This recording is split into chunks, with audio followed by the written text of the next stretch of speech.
Vağzala çatdıq, veşmişiniz yığın, basın bayrağı. Nətər sənə qəhbə? Sağ ol, sen ne desin? Eşək balası kimi yorulmuşam sənin. Nə ol be? Sana demek istediğim bir pis haberim var. Geçen defa zelzele oldu axı. Sizin eviniz orada uçtu. Nə deyirsən, nə sən? Ola bilməz. Ciddi laqsan sən. Gecədə baxaq görək.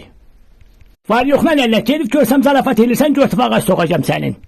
Vallahi ben yalan demirəm. Sadece gelip gördüm ki vəziyyət budur. Sox civə dalımla. Vay bilət. Ev sikdirib şəhər tərtəmiz. Bu nə də belə?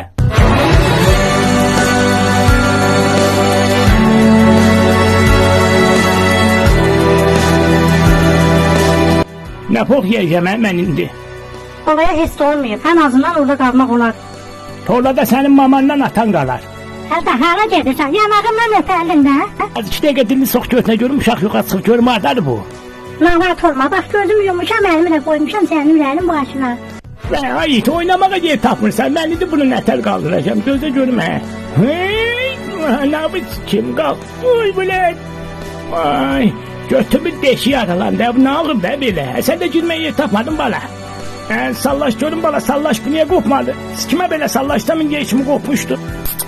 Sitir sıxda dayı, öldüm axı.